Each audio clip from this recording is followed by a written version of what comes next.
Hi అండి అందరికీ. అందరు ఎలా ఉన్నారు? అందరూ బాగున్నారు అనుకుంటున్నా. ముందుగా మీ అందరికీ ప్రైజ్ లార్డ్. అలాగే హ్యాపీ ఉమెన్స్ డే అండి. ఎలా సెలబ్రేట్ చేసుకుంటున్నారు ఈ రోజుని కామెంట్ చేయడం మాత్రం మర్చిపోకండి. అలాగే నాకు ఇష్టమైన ఫిష్ కర్రీతో నేనైతే నా డేని స్టార్ట్ చేస్తానండి. మార్నింగే లేచి ఎర్లీ మార్నింగే 6 o'clock కల్లా వెళ్ళాలండి. ఇది మన సీ ఫుడ్ అనేది ఫ్రెష్గా కావాలి అనుకుంటే ఇలా హార్బర్కి తెచ్చుకోవాలండి. దూరమే, కాకపోతే ఏంటంటే మాకు ఇష్టము, ఫ్రెష్గా దొరుకుతుంది, సీ ఫుడ్ కదా, అందుకని చెప్పేసి మేము అంత దూరం తెచ్చుకున్నామండి. చాలా ఫ్రెష్గా దొరుకుతాయండి. ఇక్కడ ఏంటంటే మనకి కొంచెం తక్కువ కూడా దొరుకుతాయి. కొంచెం మనకి ఫ్రెష్గా దొరుకుతాయి కాబట్టి నేను మ్యాక్సిమం ఇక్కడికి వెళ్ళి తెచ్చుకుంటామండి. చూసారు కదా ఎలాగా నేనైతే ఇక్కడ ఫిష్ అయితే తీసేసుకున్నాను.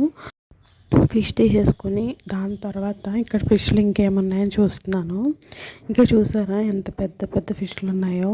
వీటి పేర్లు నాకు తెలియదు, మీకు తెలిస్తే కామెంట్ చేయండి. ఒక్కొక్కటి ఒక 20-30 kgs వరకు ఉంటాయంటండి. చాలా పెద్ద పెద్దగా ఉన్నాయి. వీటిని కట్ చేయడం కూడా చాలా కష్టంగా ఉన్నది. అయినా కానీ చూడండి ఎంతలా కట్ చేస్తున్నారో. ఒక పీసెస్ ఉన్నాయి చూడండి ఇక్కడ. ఆ పీసెస్ ఒక్కొక్కటి 10 kgs వరకు ఉంటాయేమో. అవన్నీ ఎక్స్పోర్ట్ చేస్తారంట. మన సైడ్ అయితే మరి తినరంటండి ఇవి ఎక్కువ. ఎప్పుడైనా మ్యారేజ్ టైంలో ఎక్కువ మంది ఉన్నప్పుడు మాత్రమే తీసుకుంటారంటండి. ఇవన్నీ ఎక్స్పోర్ట్ అయితే చేస్తారంట. చూడండి ఒక్కొక్కటి ఎంత ఉన్నాయో. నాకన్నా పెద్దగా ఉన్నాయి ఇవి. ఇంకా అది అయిపోయిన తర్వాత ఇంకా వస్తూ టిఫిన్ చేయాలి కదా, ఇంకా ఆకలేస్తుందని చెప్పేసి బయట టిఫిన్ అయితే చేసేసాము. ఇలాగా మా హస్బెండ్ ఏమో పూరి వెజ్ తీసుకున్నాను, నేనైతే పూరి తీసుకున్నానండి. ఇంకా వచ్చిన తర్వాత ఫిష్ కడగాలి కదా, అందుకని చెప్పేసి షింక్లో చూస్తేనేమో గిన్నెలు అవి ఉన్నాయి. ఇంకా వాటిని కూడా క్లీన్ చేయాలి కదండి. అందుకని చెప్పేసి ఫస్ట్ అయితే వాటిని క్లీన్ చేసుకుంటే ఆ తర్వాత ఇంకా ఫిష్ అయితే కడుగుదామని చెప్పేసి ఫస్ట్ అయితే గబగబా గిన్నెలు అయితే కడుగుతున్నానండి. ఈ కంప్లీట్ అయితేనే కదండి మన పనులు చేసుకోగలం. మెయిన్ ఇదొక్క పని మనకి చాలా పెద్ద పనిలా అనిపిస్తుంది నాకైతే. మీకు ఎలా అనిపిస్తుందో కూడా కామెంట్ చేయండి. నేనైతే ఇలా గిన్నెలు అయితే కడిగేసుకున్నానండి. అంటే బయట కూడా కడగొచ్చండి, కాకపోతే ఏంటంటే బాల్కనీలో మరి అంత పెద్ద ప్లేస్ కదా, అదంతా మళ్ళీ కడడం చాలా పెద్ద పని అయిపోతుంది. అంతేకాకుండా స్మెల్ కూడా ఎక్కువగా వస్తుంది. ఇదే షింకులో అయితే కొంచెం స్మెల్ తగ్గుతుందండి. మరి నాకు అనిపించింది. అందుకని చెప్పేసి నేనైతే ఇంకా షింక్లో కడడం స్టార్ట్ చేశానండి.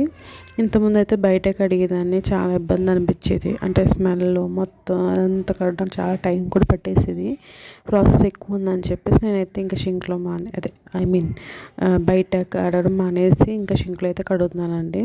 ఇంకా ఫస్ట్ అయితే ఇలాగా మొత్తం అన్నీ ఇలా క్లీన్ చేసుకుంటున్నాను వీడియోలో చూపిస్తున్నట్టుగా. ఫస్ట్ అయితే ఇలాగ మొత్తం దానికి ఉన్న పైన ఉంటుంది కదండి పులుసు అంతా తీసేస్తున్నాను ఇంకా నైఫ్ తోటి. అంటే వాళ్ళు క్లీన్గానే చేసి ఇచ్చారు, కాకపోతే ఏంటంటే ఇంకేమైనా ఉన్నాయేమో అని చూసుకోవాలి కదా, అందుకని చెప్పేసి ఇంకెలా క్లీన్ చేసుకుంటున్నాను. మన పల్లెటూరులో అయితే మనకి కింద అదే ఉంటుంది కదా, గరుగ్గా ఉంటుంది, ఆ ప్లేస్లో అయితే తోమేవారు. కానీ ఇక్కడ కుదరదు కదండి, అందుకని చెప్పేసి నేనైతే ఇంకా ఇలా ఫిష్ నైఫ్తోనే కడిగేస్తున్నాను. నైఫ్తోనే ఇంకా చెక్కేసుకొని కడిగేసుకుంటున్నానండి. ఇక్కడ నాకు తెలీదు, మరి మీరు చెప్పాలి. కళ్ళు ఉంటాయి కదండి, ఫిష్ కళ్ళు, వాటిని మనం తినొచ్చా లేదా నాకు తెలీదు. కానీ నాకు ఎందుకో అంత ఇష్టంగా అనిపించదు, అందుకని నేను తీసేసానండి.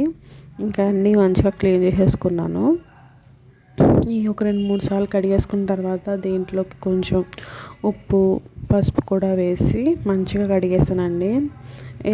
ఇలా కడుక్కుంటే మనకి నీసు ఏమైనా ఉన్నా కానీ పోతుంది. దాంతోపాటు నేను అబ్జర్వ్ చేసింది ఏంటంటే, అదే ఫిష్ మనం చెరువు చేపలు అయితే స్మెల్ ఇంకెక్కువ వస్తుంది, జిగురు జిగురుగా అనిపిస్తుంది. అదే సీ ఫుడ్ అయితే మనకి ఇంత ఎక్కువ జిగురు అనిపించదు, చాలా తొందరగా పని అయిపోతుంది.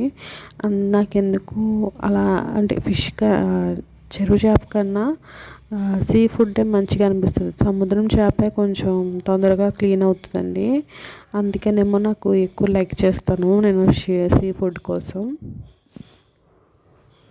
చూడండి ఎంత ఫ్రెష్గా ఉన్నాయో. ఫిష్ అయితే చాలా ఫ్రెష్గా అనిపించినాయి. ఇది ఎర్లీ మార్నింగ్ పడిందంటండి, అందుకని ఎంత మనకి ఫ్రెష్గా వచ్చింది ఫిష్ అనేది. ఇంకా అది క్లియర్గా కడిగేసుకొని సగం అయితే నేను ఫ్రిడ్జ్లో పెట్టేశాను. సగం అయితే ఇప్పుడు కర్రీ వండేస్తాను. ఫస్ట్ అయితే కర్రీ కోసం అని చెప్పి కొంచెం కరివేపాకు, 3 టమాటాలు తీసుకున్నానండి చిన్న చిన్నవి.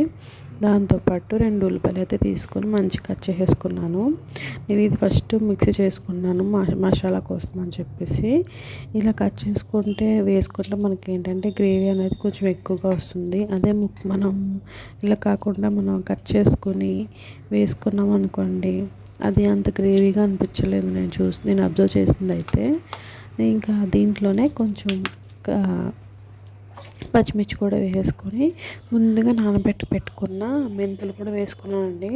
అంటే డైరెక్ట్గా వేసుకోవచ్చు, మనం కొంచెం ఎలా గ్రేవీ కింద చేస్తున్నాం కదా, అందుకని చెప్పేసి నానబెట్టుకున్నాను. దాంట్లోనే కొంచెం జీలకర్ర కూడా వేసుకున్నానండి. దాంతోపాటు ధనియాలు పౌడర్ చేస్తుంది, అది వేసేసాను నేను. దాంట్లోనే కొంచెం చెక్క, 2 లవంగాలు, దాంతోపాటు కొంచెం సోంపు వేసుకొని మంచిగా మిక్సీ చేసేసుకున్నానండి. ఇలా చూసారు కదా, ఇలా మెత్తగా అయిపోతే చాలు. నేనైతే ఇలా మిక్సీ చేసేసుకొని పక్కన పెట్టేసుకున్నాను. చేపలను కూడా కడిగేసుకున్నాను కదా, దాంట్లోనే కొంచెం పసుపు, ఒక 3.5 స్పూన్లు కారం అయితే వేసుకున్నానండి. మీకు ఎంత కారం కావాలంటే అంత వేసుకోండి. నాకైతే 3.5 స్పూన్లు చాలు అనిపించింది. దాంతోపాటు ఉప్పు కూడా వేసుకొని దీంట్లోకి నేను పప్పు నూనె అయితే వేసుకున్నానండి.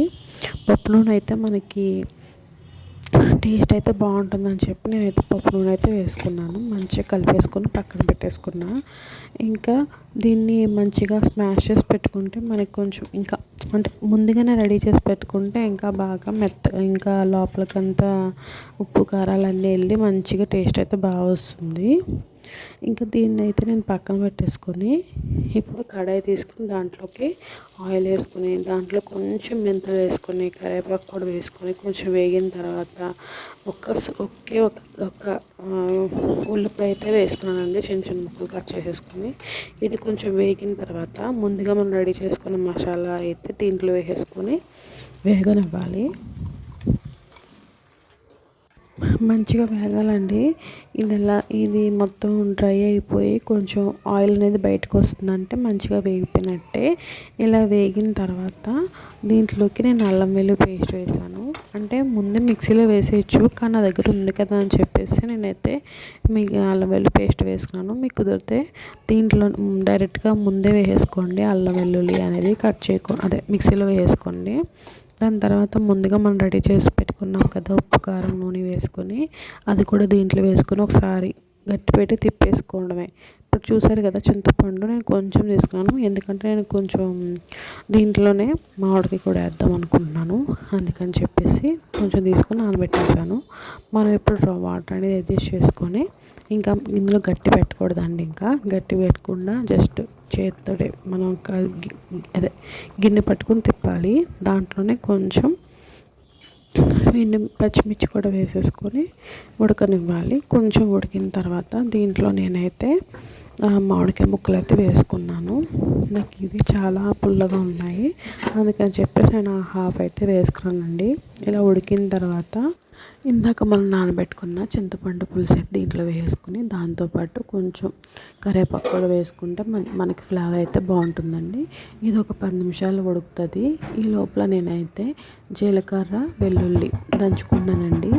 నాకు ఇన్ని మసాలా వేసినా కానీ లాస్ట్లో ఇది జీలకర్ర, వెల్లుల్లి అయితే వేయకపోతే నాకు టేస్ట్ అయితే అనిపించదు. ఆ స్మెల్ చాలా బాగుంటుందండి. మీరు కూడా ట్రై చేయండి, ఖచ్చితంగా వేయండి, అప్పుడే ఆ టేస్ట్ అయితే ఇంకా బాగుంటుంది.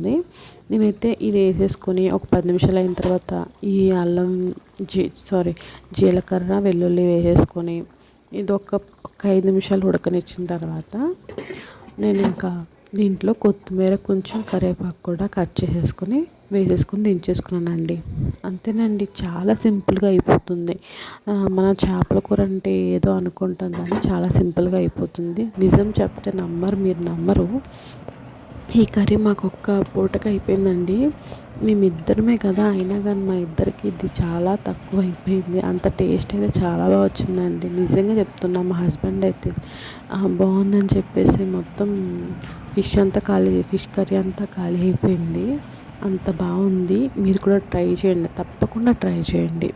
నాకైతే కొంచెం పులుపు అనిపించింది. అదేనండి, మామిడికాయ కొంచెం పులుపు ఎక్కువ ఉంది. నేను అప్పటికే హాఫ్ తీసేసాను, అయినా కానీ కొంచెం పులుపు అనిపించింది. కానీ అది కూడా బాగుందండి. ఇంకా ఈవినింగ్ అయితే ఇంకా బాగుండేమో, కానీ మాకు మధ్యాహ్నానికి అయిపోయింది కర్రీ అంతా. అంత టేస్టీగా వచ్చిందండి. మీరు కూడా ట్రై చేయండి, తప్పకుండా ట్రై చేయండి. దీంట్లో ఏ ముళ్ళు కూడా లేవండి. ఇది కోయింగా ఏదో అంటారని నాకు కరెక్ట్గా తెలీదు. మీకు తెలిస్తే కామెంట్ చేయండి. అంతేనండి, ఈ వీడియో మీకు ఎలా ఉందో కూడా కామెంట్ చేయడం మాత్రం మర్చిపోకండి. Thank you for watching.